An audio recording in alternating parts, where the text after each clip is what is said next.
mumfashe dushimire Imana ko umurundikazi umwe muri bamwe bagwaye bamaze iminsi batabaza aronse itike y'indege mu kanya mu masaha yo guca mu masaha y'icenda araza gutaha. Nkimara kuronka buno butumwa naciye ndamuca inbox ndamubaza ati none ibintu bambwiye babikubwiye waronse itike koko? Namurungikiye ubutumwa kuri audio kugira ngo numve neza yuko uko afise telefone yuko itike bayimuhaye. Namurungikiye ubutumwa bugira gutya: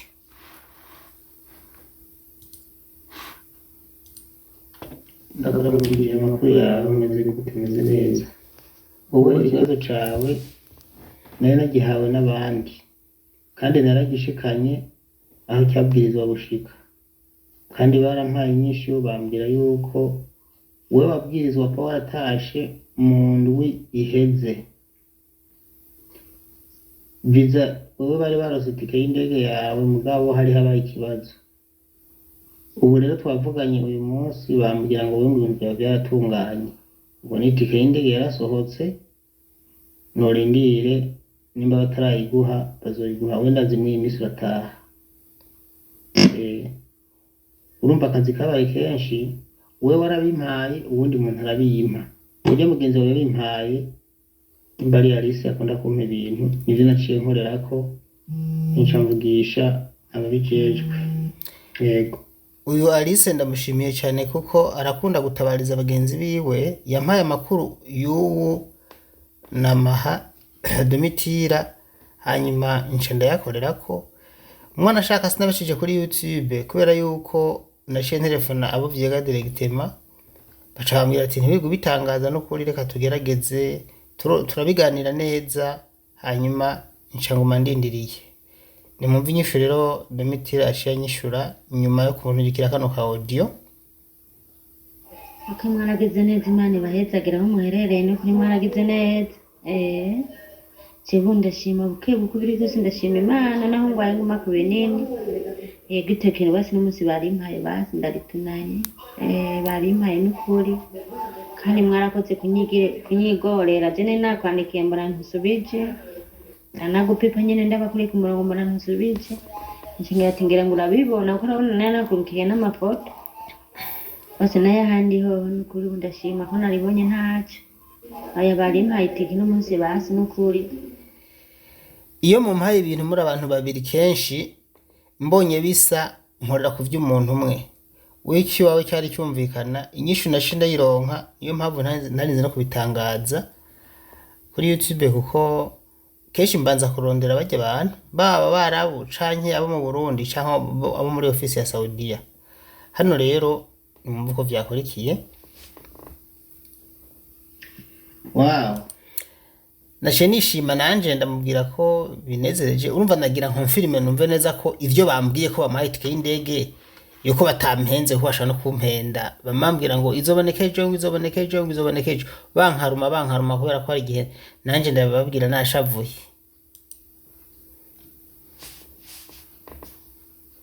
Ambwiye ko yarose itike y'indege nanje nashe nishima. Imana ishimwe n'ukuri. Hari igihe mba nibaza ko bampenze ibyo bambwiye mugabo ikibazo cawe kuva nkikibabwira bansabye ko nokuribona bipibliya.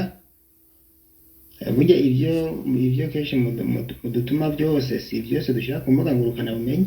Hariho abantu baba bumvikana na twebwe bakakuvugisha imvugo yoroheje bakakumvisha ko bagomba gukemura ikibazo, abo ni twiko tubipibliya. Ubu rero message nazisoma gusa nyine nanjye utabona ko nazisomye kubera ko niko telefone yanje imeze. Hanyuma nkumva zimeze nk'izo umugenzi wawe yampaye, niyo mpamvu naciye nkorera kuri zijya. Hanyuma wanabonye ko nakubwiye ko bambariye ko itike yawe yasohotse. Ngeze ngaha rero nyine ndakubaza gusa kome kugira ngo mfilime numve ko wayirose. Nukuri rero ni gushimira Imana niba yabikoze ntabwo ari twebwe. Hanyuma ibyo dukora tubikora tubikunda, ntacyo bitwaye. Tuzoshishikara dukore n'ibindi ibyo dushoboye byose.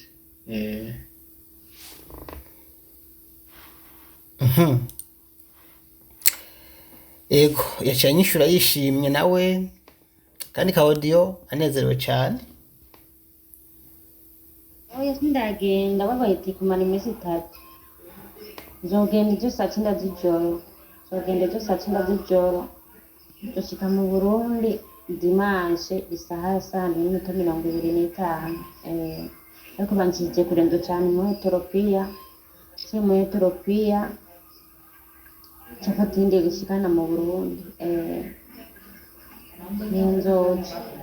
nzogenda ejo saa 9 z'ijoro niho nzurira ego kandi mwarakoze Imana ibahezagire.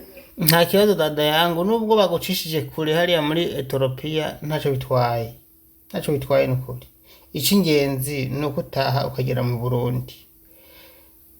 Burya mbere muri Ethiopia ho ni hafi, bagucisha n'ahandi hantu kure wari gucayo mugabo gashika. Rero ndashimye nanje yuko bagucishije kure mugabo kabugiye gutahugere mu rugo.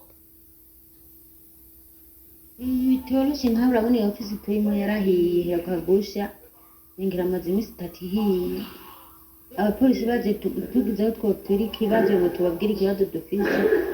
Abo bakenya bari ngaha ku miryango mu muganda baje batwamirira kure nkaje nari naje tugitanga iki kibazo ndagiha abapolisi kuba tubajije kata ikibazo dufise niho no parutse kuvuga baca banze bagiza ndahora ndumira nani batije abantu banze bagize reka nje ku bantu bari hanze uri bubanyirukira ko ndabona batari heza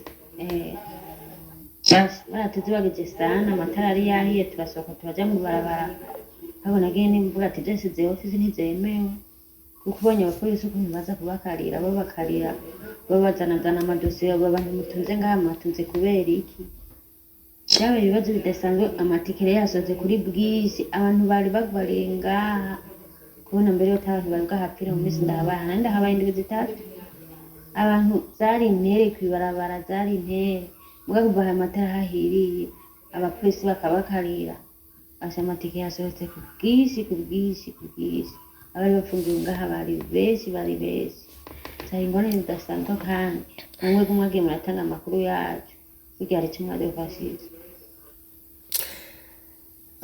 Hariho ibintu rero bano bantu batamenya uko tubikora kandi ntacyo bitwaye. Twebwe ukuntu dukora naho ducisha ibintu byacu kugira nyine ngo bimenyekane n'ahantu hatandukanye.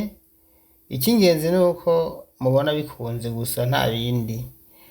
Burya je no kuja kumubaza uyu naje kumubaza kubera ko nje gukonfirma numve yuko ari byo kuko hari igihe bashaka kumbwira ngo ejo itikizosohoka ngo hirya yejo urumva ejo akabyara ejo nanje nkajamo nkabesha nkazambesha umuntu turiko turafashanya nk'uyu nyafise ingorane hano naje bangeza ati none numve bya bintu nyine ko ari byo kwitika bimuhaye nukuri none sanze bayimuhaye numva ko byanezereje cyane. Rero nimushaka kumenya uko tubikora mugabo nitwokwegera no gushimira abantu ducako kandi bakadufasha bakagenda neza. Ikibazo mwe mugira abashiki banje muri Arabia kuvuga ko mwebwe ikibazo cyanyu kitaba kizwi, mwe mwicwa na negligence yaba barungika ngaho bagiye abantu ntibakurikirana, niyo mpamvu mugira ibyago gasanga muguma muri Arabia mugira ingorane ntimutahe abandi bwo kibazo n'amafaranga bahari. None kubera iki iyo tubishize habona mu babijejwe usanga itike zice ziboneka mwe murabavugira. Ukibona iyi nkuru niko ndavugana hano na wewe fata passport yawe uyifotore ubike passport uyu mugenzi wawe ijya photocopy turayikenera kenshi iyo mugize ingorane. Uyu Domitira icyamufashije ni photocopy ya passport yiwe gusa niyo yatumye byihuta ikibazo ciwe nticari cyoroshe nubwo nabandi ariko bimeze zamurabika photocopy za passport canke wandike nimero basi ya passport bazikubikire nta bindi bikenewe. Iyo nimero ya passport yo hasi gusa aba ari yo wandika wamuzi uyizi mu mutwe canke warayibitsa ahantu n'ukuri canke uyimbitse ndayikubikire niyo utagize ingorane mbise ndayikubikire. Hano rero aciye avuga ukuntu yaragerageje ibishoboka byose biranka nari naragerageje nako ntagize barandaba irari nagerageje nja ku mugabo witwa ngo Peter Wino mama ngo serukira ngo Afirika w'umukenya ndamwandikira we niwe yari yantumye urupapuro rwo kwa muganga kwa dogiteri ndagenda ndaruzanye ndarumanukanye aha muri ofisi hari umuganda yahise ansubiza inyuma akansubiza inyuma ngo rohefo reka nari mfise ikibazo kidasanzwe niho naca niba ndatabaza ndabwira Alice ndamubwira ati shaje mfise ikibazo kimeze kunuku reka umuraba ukuntu uwo ntabariza wowe nyene urabona n'akawifaya ngaha turakiba nk'ubu twaje kukiba aha nuko bagiye kuryama nuko kimeze kandi rero ni ukuri urazohorana uwo mutima urazohorana usubire uhorana uwo mutima n'abandi baze bagira ikibazo baze bakwiture bufasi ego Imana idutekeye ukaguma uriho mw'isi n'abagize ikibazo ukamubafasha Imana izontereka naho nzoja hehe ko mbona umuntu agenda yageze ku munsi ninagenda naho murihangana nyene nta kundi burya Imana izompamagara yamaze kuzana umuntu azonsubirira zarabafasha ivyo byo murabizi ko ataburagwa iyi si twese turahaca turengana umwanya umwe umunsi wageze nzogenda nzotaha mugabo ninataha ndazi ko Imana izo yazanye ubundi azokora nk'ibi nkora ego nukuri rero mureme ntabaruhaye umugeni ariko nta n'ubuhinga natwe dufise bwo kuvuga ngo tuze tugume turiho ni byiza ko munyipfuriza kuramba nasoma komantere zikantera intege zikantera morale nukuri niba ari ikintu kinezereza n'igihe numvise inkuru nkiyi ngo wa muntu arose itike y'indege kenshi mba ndanaryamye abo tuganira inbox murabizi nukuri kw'Imana siniko ndababeshe jewe kenshi sindyama no kurya njya mpagaze usanga dosiye ari nyinshi message ari nk'ijana nsabe nimbabaza abantu ntibagusomera message ubonye intege gusoma message ongera uzirungike uduge hejuru y'abandi kuko muraba benshi ku buryo message ntazikontrola ngo bikunde hari igihe telefone ganda bikanga ko nsoma message ko message ari nyinshi byiza rero no guhamagara zamuhamagara guhamagara biranyorera gusumba mugira hanyuma rero hano ngeze ndabumvisha ukuntu twatangiye tuganira atabaza nari nase kabaheza gutabaza ziwe kubera ko nabona ko bidakenewe ni nyagihe ariko ngo ndabumvisha ukuntu yaramerewe nabi n'ukuntu yatabaza message ziwe za mbere zivuyemwo ko aciye aronka itike y'indege agaca ataha ndazibaye kubera ko itike yabonetse ubundi sinazibaye ngaha kuko abo vyega ntibari bavyemeye bari bavuze ko bagikemura tutarinze kubishira ku mbuga ngurukana bumenyi murakoze ikibazo mvise mwene data urabona je narazi no maze umwaka n'inusu ino nkora tuvuga umwaka n'amezi ngo agomba shike abantu n'iminsi mikeya kugira umwaka n'amezi ngo ashike rero cebwe ndagwaye ntagiye kwa muganga kuva mu bwo kw'icenda ngenda kwa muganga mfata imiti y'umutima gukira wapi oya ntabwo nkira ngo mumeze uko nyene rero burya naciye ngenda kugwarira ahantu kuri ofisi ariko ngo ndabasaba itike bararinyimye ukuri nashaka munsabire n'ukuri barimbe ntahe mwamukoze amazina yiwanje yitwa Domitire Namara niko bamamagara kuri Yigama Domitire Namara ariko baranyimye itike ubu niho ndi ure ntawutse no kuvyimba amaguru ntawutse kudawa amaraso nukuri nka akwi office ndiko iri mwirungika k'abantu ndahamaze indwi zibiri nako nagize nari nziyo aho ndi naho nenda hamaze indwi zitatu iyo nari ndahantu hitwa Abahakamisi naho ndahamaze indwi zibiri rero abandi mbona babaha itike abandi babaha amatike nanjye ndorera kumpa itike mu by'iwanje umenga nta n'ibyo banashaka kumbarira baranantumye n'urupapuro rwo kwa muganga hano mu rupapuro rwo kwa muganga ndaruzana ndarubaha ariko nta cyavuyemo rendicaye nduku nyene nukuri wo ntabariza kugira abantu ngike no kuri uzobukoze aha naho rero n'umuntu amaye andepanye ndamusavye ku telefone hamwe higazo bayikase ndonde ukambura uce wihangana amamega nayo bampaye barandepanye ku telefone iyindi nyene umukenya turi kumwe muraba ukuntu mwafasha abantu ahantu no kurinza kwipfuza abone imiceri yino yo tuma turya tutaruhuka tutagira nabo sabuzuza umunyu mwinshi urumva kari kibazo nace gituma ntanakira ni ukuri mwumfasha nkazituma nza kuva mu Burundi mwamukoze. Anzimye kubirwongekera byose kubera mu mwanya waza bankuye ku telefone nawe urabibona. Nzi kubirwongekera byose kuko iyo umuntu aguhaye ifoto niyo biryoshye kumwirukira ukafata uyu muntu ari mu office ya ni office barungikira ko abantu niho nicaye niho banzanye basi nta n'icyumviro cyo kwimbiza gutaha. Oya nk'ubu nyine ngiye nko gusa hari aho byanga numva atanga ubumvise zo kugenda gutora inyanga zisanga abantu nazimaze nkarara ubusa numva ko ari ikibazo. Yego amahoro umugisha ndashima ko bikoze ndashima Imana namwe gute. Hama kigafoto na pasiporo bakurungikiye ni kwanje ndi ngaha muri Saudi amaze umwaka n'amezi 7 ino. Rero naragwaye umutima maze tuvuga ukwezi kuri office ngenda kwa muganga gukira ngo umukonyene gusa ubu niho narutse kuvyimba amaguru. Rero njyanye impapuro dogitere yanyandikiye ntabwo bavuga ko ari sawa baca bavuga ngo ningende ku kazi kandi dogitere aba yanyandikiye ko ngwaye.